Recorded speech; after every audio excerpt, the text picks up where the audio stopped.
Hey everybody, Scott Steen, host of Bank the Bet podcast, coming to you direct from the bowels of the Winners and Winers Entertainment and Sports Complex, ready to talk a little Monday Night Football, NFC East style. Before we get going, I want to give official shout-outs to everybody. First of all, I want to give a shout-out to everybody that's been with us, taking a look at the videos. Our Fab 5 over the weekend had over 3,500 views. Thanks to each and every one of you. Couldn't do it without you, and appreciate it, man. We're blowing up. Tell your friends, and yeah, loving it. Thanks to everybody. Thanks to everybody that comments, everybody that puts their picks out there, gives us a thumbs up.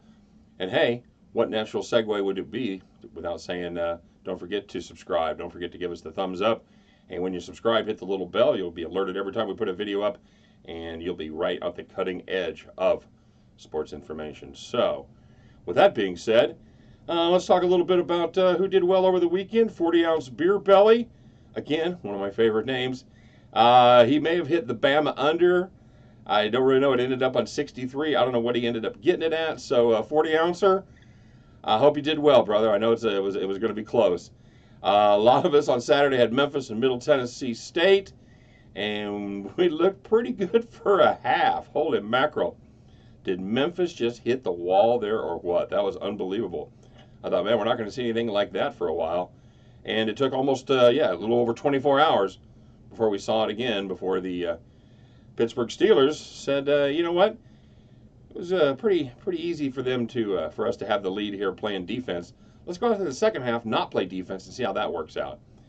Spoiler alert, didn't work out well. Chargers pulled one out of the fire and ended up making us 3-2 instead of 4-1 for the Fab 5. So on we go, guys.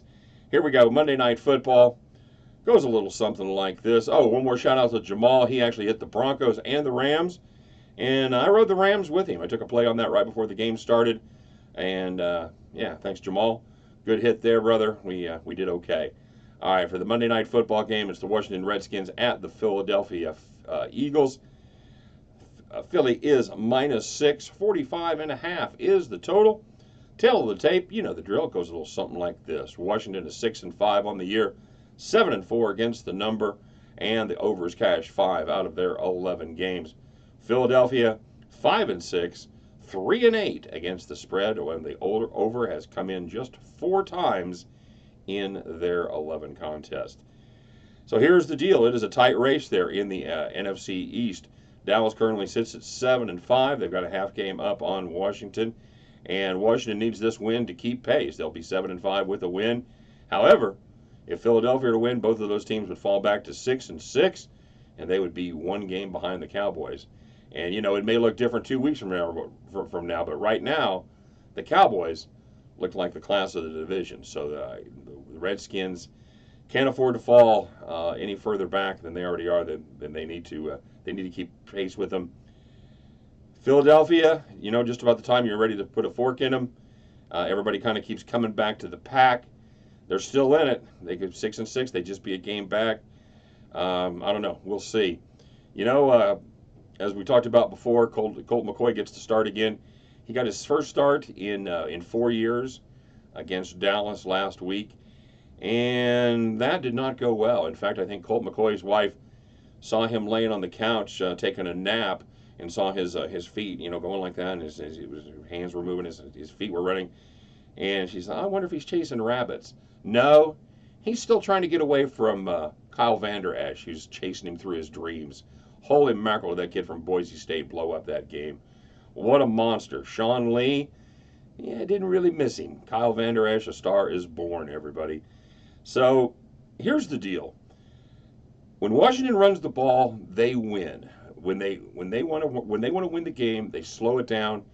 They hand it to Adrian Peterson. Adrian Peterson gets the job done. When they have to pass, not so good. Alex Smith, the game manager, had just 10 touchdown passes and five interceptions. He's not going to turn it over a lot to you, but he's averaging about 200 yards a game. Colt McCoy may take a few more shots down the field, but he is definitely going to put you more at risk. I'm still not a Colt McCoy fan. I think for Washington to have any kind of a shot here, they need to run the ball. And they may have hit the right defense. Even though they still rank 11th in rush defense in the NFL, Philadelphia has given up 470 yards over their last 3 games for an average of 5.66 yards per carry. The Skins, right about middle of the pack as far as their rushing goes. They're 14th in rush. Like I said, Philadelphia 11th in stopping the rush. The difference in this game, because I think both of these teams are actually going to have a hard time running the ball. I think Philadelphia, they're finally getting back to strength there as far as their defensive line goes. They're a little weak in the linebacking core. That defensive front has to step up. They have to be able to stop the run at initial penetration. They can't let them get through to the second or third level. If they can do that, I think they can keep this game where they need it to be.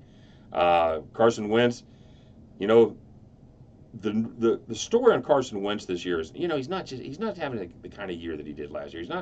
He's not doing as well as he did before he got hurt. And in some respects, that may be true. He doesn't have the gaudy numbers as far as touchdown passes, as far as the yards go. But here's the deal. Carson Wentz completion percentage, it's up 9 points, 69% last year, just over 60 last season. His yards per game are up, and his yards per attempt are up. Both numbers up significantly over last year. So he's actually getting it done. Carson Wentz, again, not having the MVP type of numbers that he had last year, but as far as playing quarterback in the NFL, he's doing a fine job. Philadelphia still has the superior starter over Nick Foles, no question about it. So the Phillies, you knew I was going to do it.